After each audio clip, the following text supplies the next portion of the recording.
Hello people, welcome to lecture video series on wireless network, and here we will be introducing you to the new units, that is unit 5, and the title of the unit is 4G and beyond. So without any further delay, let's hop in and see what are all the various topics that you have in unit 5.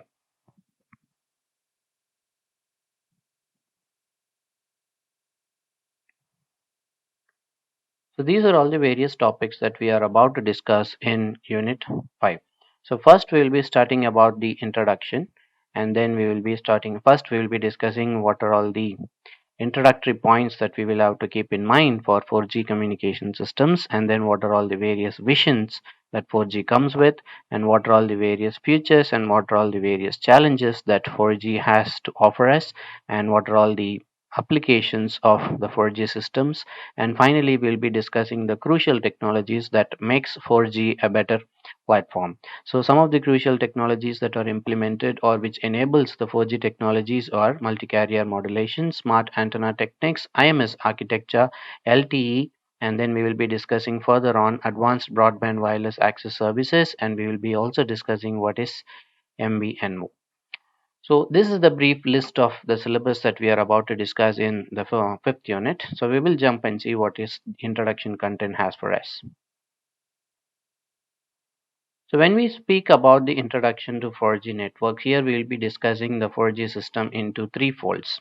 So here in when we are going to discuss introduction to 4G network in threefold, out of which the first goal of the 4G network is to seamlessly integrate existing wireless technologies such as WWAN, which is abbreviated as wireless wide area network, and WLAN, which is wireless local area network, and Bluetooth, etc., to provide a better user experience. And in comparison with the 3G, the 3G platforms are focused on developing a new standard and then hardware for each and every technology that arises on 3G tech. Whereas in 4G is built on existing technologies to provide a better connectivity among the available techniques.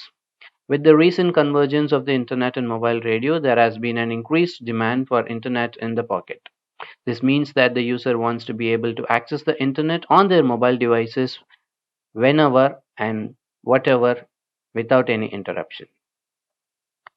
And the second fold of the introduction of 4G network is to focus on the multimedia and throughput. Multimedia and throughput are also an important factor in mobile networks, whereas been a potential explosion in throughput from just a few bytes starting from SMS services to several hundred kilobytes from the video content in mobile networks what we stream nowadays. There are many different wireless transmission technologies have been deployed in the last few decades, including DAB, which is abbreviated as Digital Audio Broadcasting, DVB, Digital Video Broadcasting, LMDS, which is abbreviated as Local Multipoint Distribution Services, MMDS, which is Multi-Channel Multipoint Distribution Services. And on the other side, we also have a hell lot of IEEE 802.11 standards, and the various standards are like A, B, G, N, H, and the list goes on. So these are all the two basic aspects of the introduction of 4G systems. And in continuing with this, we can see in brief comparison of the 4G system with various aspects with the 3G systems. So here when we compare the 3G systems along with the 4G system, the first thing is when we look at the driving architecture, the 3G network is predominantly focuses on the voice driven data, and always it is an add-on functionality. And when we look at the 4G side, we could see that it is an converged type of data and voice over IP, which means that the data and the voice will be converged together, or it will be merged together, and it will be sent over the channel. So when we look at the network architecture, so the first discussion is on the driving architecture, and the second discussion would be on the network architecture. So when we look at the network architecture between the 3G and then 4G, we would have wide area cell based network architecture, and we compare in the 4G, we could able to witness that it has an hybrid integration of WLAN, which is a combination of Wi-Fi and Bluetooth, with the wireless wide area networks. So your Wi-Fi networks and as well as your 3G systems will combine together in order to provide a better coverage and to better cellular experience. And when we compare 3G versus 4G in terms of speed, we could able to see that there is a huge difference in the numbers. We can able to achieve we can able to start with 384 kilobits per second, and it can run all the way up to 2 mbps as far as your 3G is concerned. And on the other side, you can see there is a huge difference on the speeds, where it starts from 20 mbps and it can run all the way up to 100 mbps in mobile mode, which means the user is in mobile, which means he is moving from one point to the other point. And on the fourth point discussion, we can able to see when we consider the frequency band between the 3G and 4G, it obviously it depends on the country, but in general it ranges from 1.8 to 2.4 gigahertz. And when it's compared to 4G, we can able to see it operates on much more higher frequency bands, which can run from 2 to 8 gigahertz. And when the bandwidth is concerned, with the total bandwidth that is required to operate 3G networks are 5 megahertz to 20 megahertz, and obviously 4G networks will require a larger bandwidth, which minimum requires 100 megahertz and maybe more.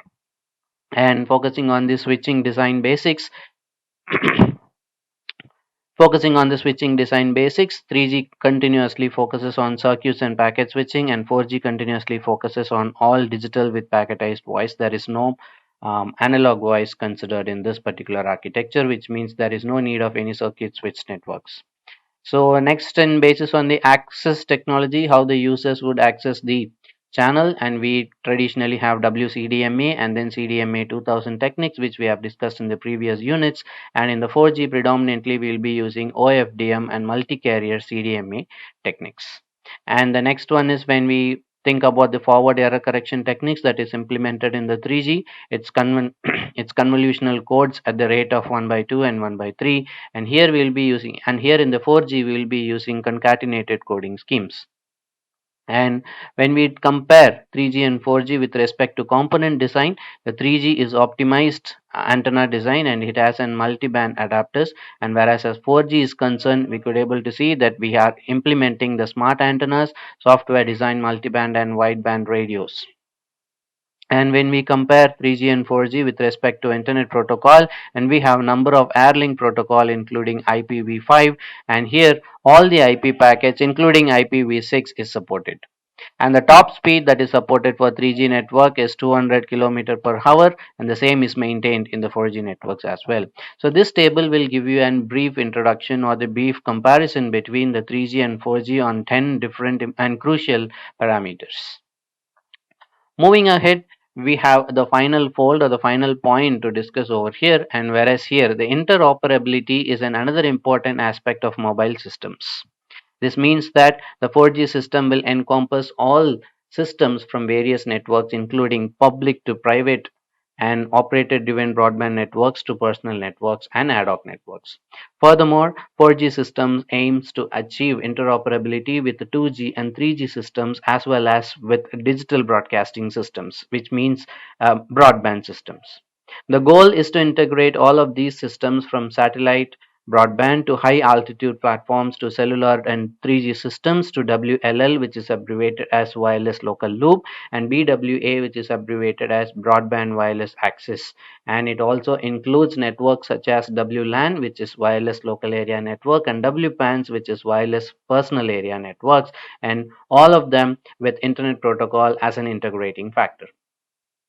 This interoperability allows all the above discussed network for a seamless connection between different systems, enabling users to access the same services and application regardless of any underlying architecture. So with this brief introduction, we'll be winding off with this particular video, and in the next video we'll be discussing in detail about the various visions of the 4G systems, and then we'll be discussing what are all the features and challenges the 4G systems has for us. So with this, I'll be winding up this video. I'm going to see you in the next video. Until then, it's bye from Jay, and I wish you all a happy learning.